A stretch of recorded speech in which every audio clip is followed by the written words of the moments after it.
નમસ્કાર. આજના વિડીયોમાં તમારું સ્વાગત છે. આવનારી પોલીસ કોન્સ્ટેબલની પરીક્ષા માટે બંધારણના અગત્યના પ્રશ્નો આ વિડીયોમાં લીધેલા છે, જે આવનારી પરીક્ષામાં તમને ઉપયોગી બની રહે.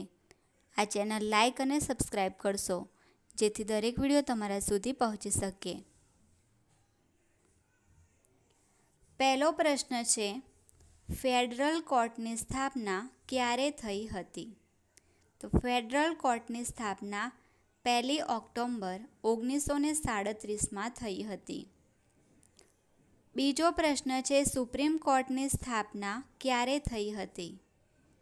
સુપ્રીમ કોર્ટની સ્થાપના 28 જાન્યુઆરી 1950માં નવી દિલ્હીમાં થઈ હતી.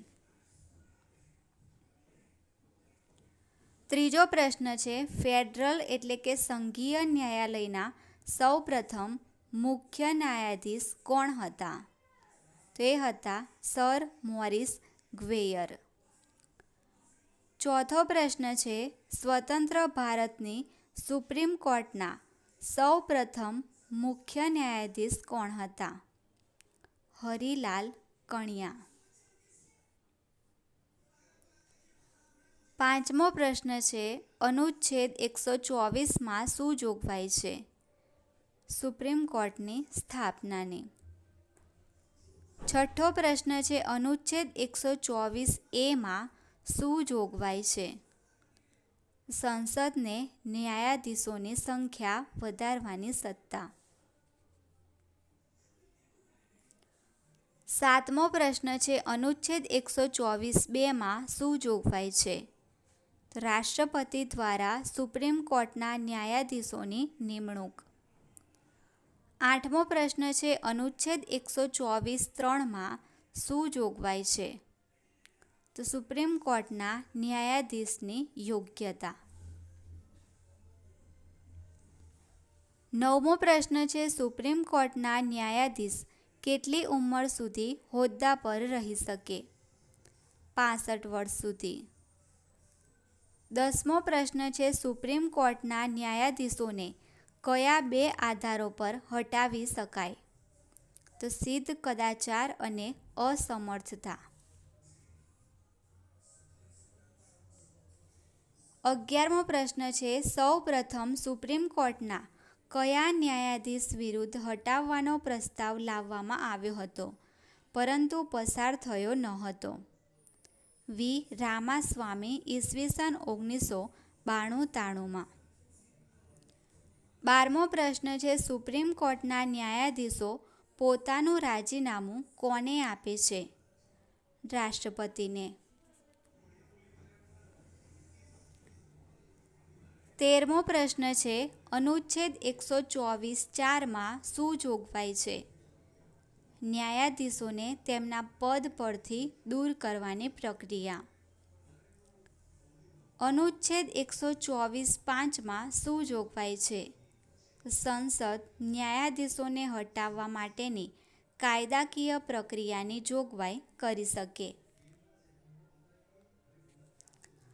15મો પ્રશ્ન છે, ન્યાયાધીશ તપાસ અધિનિયમ કયા વર્ષમાં ઘડાયો? 1968માં. 16મો પ્રશ્ન છે, અનુચ્છેદ 124(6) શું જોગવાઈ છે? સુપ્રીમ કોર્ટના ન્યાયાધીશોના પગાર ભથ્થા. 17મો પ્રશ્ન છે, સુપ્રીમ કોર્ટના મુખ્ય ન્યાયાધીશને કેટલો પગાર હોય છે? 2,80,000. સુપ્રીમ કોર્ટના અન્ય ન્યાયાધીશને કેટલો પગાર હોય છે? 2,50,000. હાઈકોર્ટના મુખ્ય ન્યાયાધીશની નિમણૂક બાબતે રાષ્ટ્રપતિ કોની પાસેથી સલાહ મેળવે છે? સુપ્રીમ કોર્ટના મુખ્ય ન્યાયાધીશ અને સંબંધિત રાજ્યના રાજ્યપાલ. અનુચ્છેદ 219માં શું જોગવાઈ છે? હાઈકોર્ટના ન્યાયાધીશોની શપથ પ્રક્રિયા.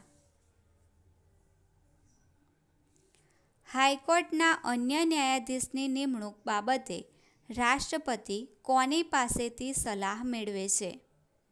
સુપ્રીમ કોર્ટના મુખ્ય ન્યાયાધીશ સંબંધિત રાજ્યના રાજ્યપાલ અને હાઈકોર્ટના મુખ્ય ન્યાયાધીશ.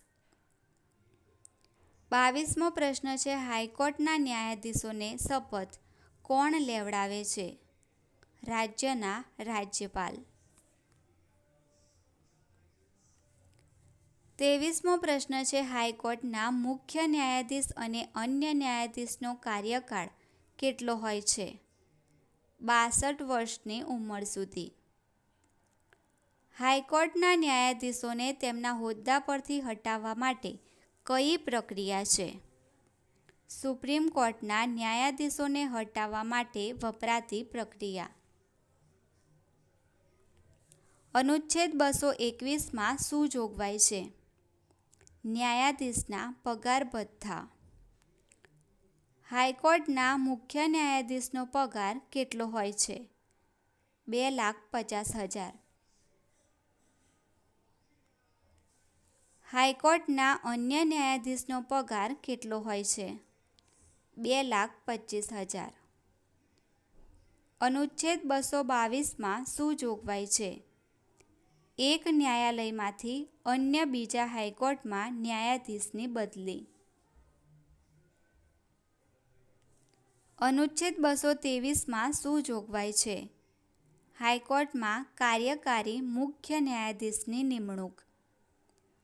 અનુચ્છેદ 224માં શું જોગવાઈ છે? હાઈકોર્ટમાં અન્ય વધારાના કાર્યકારી ન્યાયાધીશની નિમણૂક.